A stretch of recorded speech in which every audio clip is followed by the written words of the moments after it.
Yung what's up mga kabanga, panibang na rin naman, panibang video na naman at ngayon guys. So, magpapalik na naman natin yung video na yung March guys. So, tagal natin din po vlog since nung tapos ng February.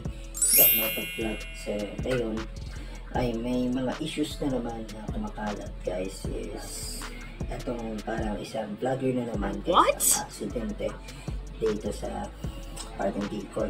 So, kung kilala nyo naman guys, kung kilala nyo to, ayan.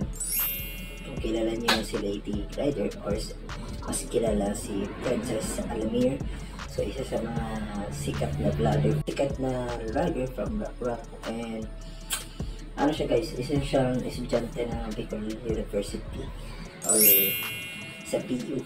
So, at mapapansin natin guys is na-aksidente siya or nawalan siya ng preno sa Bakakay, Albay. So, na-aksidente siya doon. Tapos alam, yung bus na may laman na tubig and ito siya.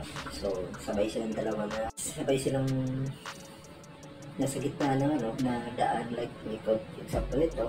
Para silang nag-racing guys. Pero, nung ganun niya, bigla na wala ng preno yung rider or sinasabi natin yung vlogger na rider. So, hanggang sa ganun, na-aksidente siya ng para alam na natin na hindi maiwasan minsan ng accident na mawala pa ng preno sa sobrang bilis ng takbo ng motor.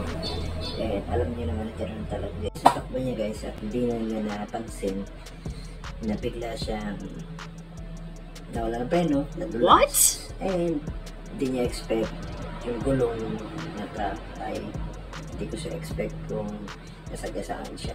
So, dun pinakamalungkot guys na part ng pagiging life rider. So, sipin natin may aksidente, may saligtas. Pero problema guys is sabi ng report ng police sa Bakakay is hindi siya nagsuot ng mga safe gear or masasabi helmet. Kasi yung rider na ito si Lady Rider at ito si Princess Alamir is wala siyang helmet.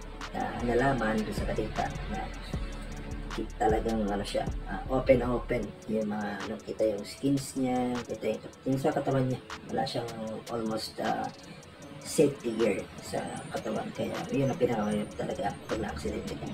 So doon ng buhay, kung may helmet lang daw talaga siya, so yun pa sana ang buhay si Princess Alamir, si Lady Rider. So see you sa next video guys, and sana nagustuhan niyo yung video natin, and bye bye. And see you sa next vlog. At marami tayo magkita guys sa YouTube channel natin. So, goal natin is makapag-9 na doon para maka-vlog na tayo ng sunod at mag-1K. So, see you sa next vlog guys. And bye-bye. It's Katsu. Palang. Peace. Bye guys. My friends, we'll see each other again. Don't cry, cause it's not the end of everything. I may be miles away, but here is where my heart will stay with you,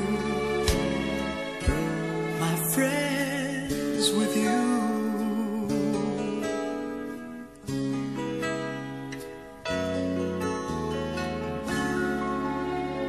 Ay, basan yung pie,